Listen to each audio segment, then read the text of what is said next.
जैसी ममता नहीं तकरार न होता।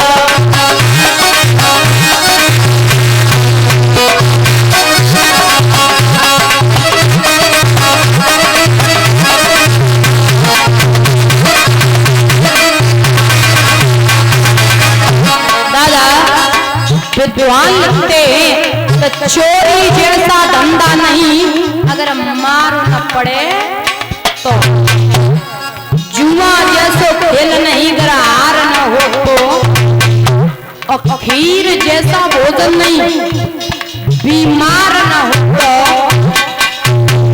और मैया जैसी ममता नहीं टकरार है तो।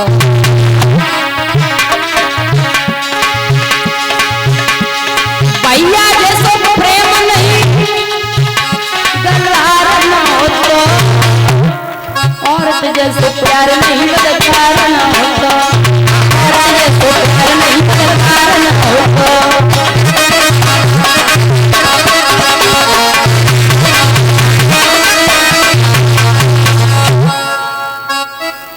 भैया जैसो प्रेम नहीं, आपस में रार न होवे तो, और औरत जैसा प्यार नहीं बदकार न होवे तो।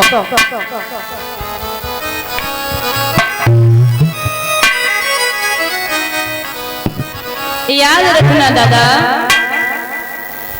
बताया गया है कि भाई भाई का प्रेम बड़ा अच्छा प्रेम होता। जब तक माँ के आंगन में दो भाई हों और जब तक शादी नहीं होती तब तक बड़े प्रेम से रहते, और शादी हो जाए फिर अगर बड़े भाई ने छोटे भाई से कुछ बोल दिया शादी के बाद तो वो बहुत बुरा मानता है, बोलता है पत्नी के सामने मेरी बेइज्जती कर दी। अब उनको ये नहीं पता कि बड़ा भाई बाप के दाखिल होता है, कुछ बोल दिया तो क्या हो गया, अरे भाई तो हमारा है ना, मुझसे बोल दिया।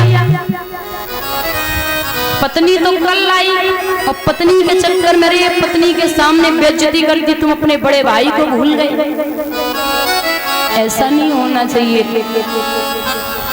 और कुछ लोग बहुत अच्छे होते हैं जो भाई का प्रेम निभाते हैं, कुछ लोग बेइज्जती लगती है। देखिए बेटा कितना भी बड़ा हो जाए बाप के लिए बेटा होता, घर में बहू क्यों ना आ जाए लेकिन बाप के लिए तो बेटा ही होता। चाहे बाप शादी के पहले कितनी भी गालियां दे, चाहे शादी के बाद गालियां दे, बाप के लिए तो बेटा ही है। तो भाई जो हमारे रिश्ते हैं ना, रिश्तों में पवित्रता होनी चाहिए और रिश्ते बड़े अच्छे से निभाना चाहिए, क्योंकि माँ भारत है ना दादा, माँ भारत घर घर का ही माँ भारत है।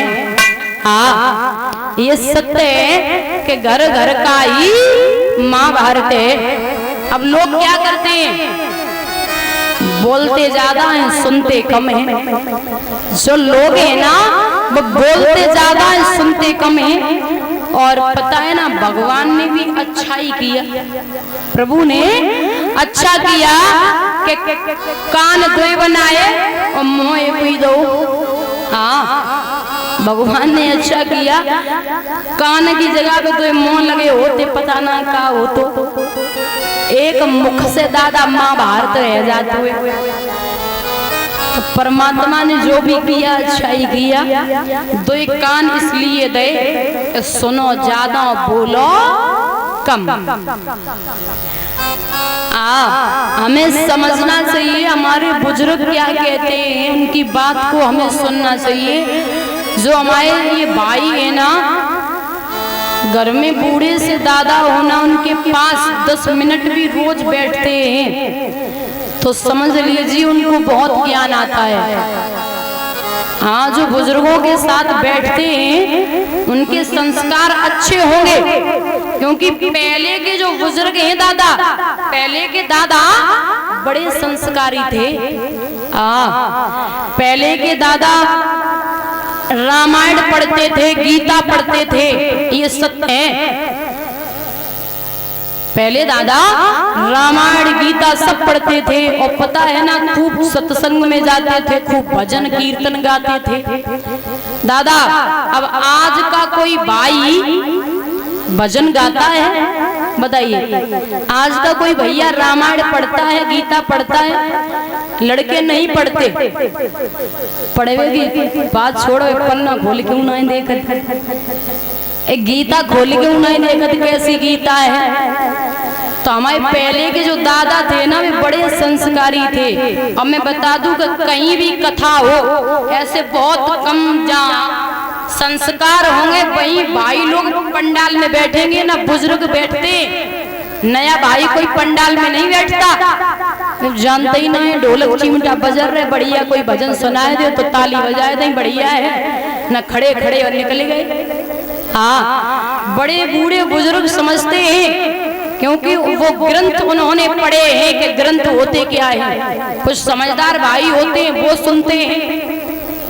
भाई जो ग्रंथ हैं उनमें दादा जीवन जीने की शब्द शैली है, जीवन जीने की शब्द शैली है। और ये हिंदू धर्म की परंपरा है कि ग्रंथ पढ़ना बहुत जरूरी है। कुछ भी ना पढ़ो लेकिन गीता पढ़ना तो बहुत जरूरी है। अगर एक परिवार को चलाना है तो गीता पढ़ो, क्योंकि जो कृष्ण है ना, कृष्ण वे बहुत बड़े राजनीतिक थे दादा। कृष्ण से बड़ा कोई राजनीतिक नहीं है, बहुत बड़े राजनीतिक थे, नेतागिरी में वे बहुत ज्यादा थे। तो याद रखना, कुछ भी मत पढ़ो लेकिन हर घर में गीता तो होना चाहिए, गीता तो हर भाई को पढ़ना चाहिए। बोले हे पांडव वीरन, मैं जुए का खेल नहीं खेल सकता, जुआ खेलना पाप है। बड़े बुजुर्ग दादा कहते हैं कि जिन लोगों ने अपने जीवन में शराब पी, मदिरा पान किया, जुआ खेले, ऐसे लोगों का जीवन बेकार है, ऐसे लोगों का जीवन बर्बाद है।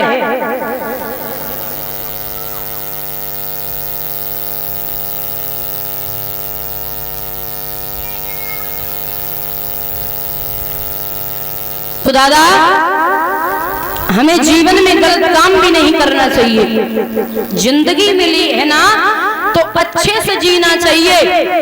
देखिए दादा, कुछ गलतियां हो जाए ना तो जीवन ऐसे जियो कि लोग ये कहें कि भाई इंसान तो अच्छा था लेकिन उसका समय है वो खराब था। जीवन में कुछ गलत हो भी जाए तो लोग ये बोले कि इंसान अच्छा था लेकिन समय खराब था। तो जिंदगी ऐसे जीनी चाहिए। इतना तो मैं जानती हूँ कि एक शराबी की कोई इज्जत नहीं होती है। हाँ सत्य है, इतना तो मुझे पता है कि एक शराबी की कभी इज्जत नहीं होती है। शराबी एक तो कभी सत्य बोल भी नहीं सकता, शराबी कभी सत्य नहीं बोलता दादा। जो हमारे बुजुर्ग बोलते हैं कि दवा और दारू है वो दवा का काम करती है, लेकिन लोगों ने नशा करना शुरू कर दिया। लोगों ने दादा नशा करना शुरू कर दिया। दवा के तौर पर दारू ली जाती थी, पहले दवाई का काम करती थी। अब लोग ये बोलते हैं कि दारू में नशा है। एक बात बताइए दादा, कि अगर दारू में नशा है तो बोतल तो नाचती नहीं है। बात तो जो है कि तुम्हारी खोपड़ी में नशा है। तुम्हारी जब खोपड़ी है तो 24 घंटा घूमती है, रहती है, तो तुम्हारी खोपड़ी में नशा है, दारू में नशा नहीं है। ये गलत है। लोग पी लेना तो बनते और ड्रामाबाज और होते हैं, ड्रामा और करते हैं। दारू में नशा हो तो बोतलों तो नाचती, तो सब जानते हैं कि हाँ दारू में नशा है।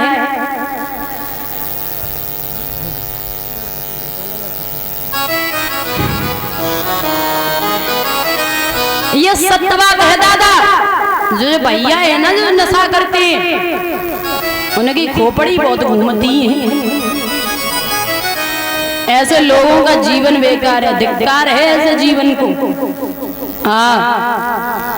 उन्हें क्या मिला? ना समाज में इज्जत है, पैसा भी बर्बाद है, शरीर भी खराब है, क्या मिला उनको? ये गलत काम है, याद रखना दादा। जवाब दिया मैं जुए का खेल नहीं खेल सकता। दुर्योधन बोलो को कह रहे हो तो जुआ को खेल खेलो, बैठे बैठे हो तो झूठो खेल खेल ले वो। तो दादा सबसे पहले झूठा खेल हुआ तो पांडव कछु लालच में फंस गए। जब जीत गए तो लालच में फंस गए। जब पांडव लालच में फंस गए हैं दादा, तो फिर दोबारा से जुए का खेल हुआ। जब दोबारा से जुआ को खेल भयो दादा, अब तो धीरे धीरे पांडव हारने लगे।